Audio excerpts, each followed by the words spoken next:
अस्सलामुअलैकुम नाजरीन, आप देख रहे हैं हमारा यूट्यूब चैनल और आज हम बात करने वाले हैं नवाज शरीफ और मरियम नवाज के ऊपर एक नए केस के बारे में। जी हां दोस्तों, लंदन की पुलिस ने नवाज शरीफ और मरियम नवाज पर एक नया केस दर्ज कर दिया है।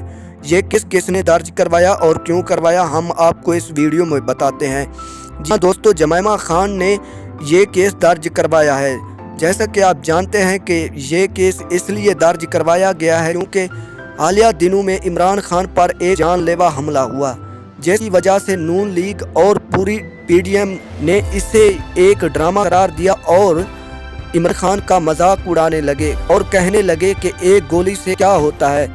तो जमैमा खान ने उनको आड़े हाथों लिया और उनकी धुलाईते हुए कहा कि तुम्हें अगर एक गोली की ज़रूरत होती है तो तुम्हें पैनाडॉल की गोली खाने के लिए भी लंदन का सफ़र तय करना पड़ता है और तुम हर वक्त बहाने करते रहते हो कि हम बीमार हैं। जबकि इमरान खान वो मर्द मुजाहिद है जो पाकिस्तान में रहकर पाकिस्तानी ज़िंदगी गुजार रहा है, बल्कि उसकी ज़िंदगी एक जिहाद से कम नहीं है। इसके अलावा जमैमा खान ने ये ऐलान किया है कि वो जल्द उनके खिलाफ केस दायर करेंगी, क्योंकि वो चाहती हैं कि इनके बारे में ये पता चल सके कि इनकी दौलत आखिर कहाँ से आई और ये बरतानिया में क्यों रह रहे हैं। इसी हवाले से लंदन में एक एहतजाज भी किया गया। शायान अली, जिससे काफ़ी ज़्यादा मकबूलियत मिली, उन्होंने 17 साल की उम्र में ही नवाज शरीफ पर केस कर दिया था और जिससे पूरी नून लीग उनसे डरने लगी। इसी हवाले से जमैमा खान ने कहा है कि वो ये चाहती हैं कि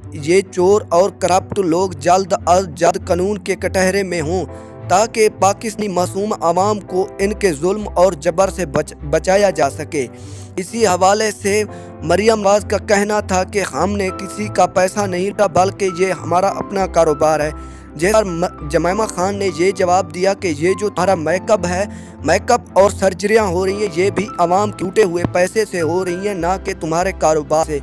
इसके अलावा उन्होंने जमैमा खान ने कहा कि तुम्हें शर्म आनी चाहिए कि तुम्हारे बेटे सालों से बरतानिया और लंदन की सड़कों पर फिर रहे हैं और लंदन में रह रहे हैं, जबकि ये पैसा सिर्फ पाकिस्तान का इस्तेमाल करते हैं और शहरियत इनकी बरतानिया की है। अगर ये बरतानवी शहरी हैं तो उन्हें यहाँ पर ही रहने दिया जाए और इन्हें अपना कारोबार करने दिया जाए। इसके अलावा जमैमा खान ने ये भी कहा कि मैं ये चाहती हूँ कि पाकिस्तानी अवाम इनसे जल्द अज जल्द छुटकारा हासिल करे। Thanks for watching. अल्लाह हाफिज़।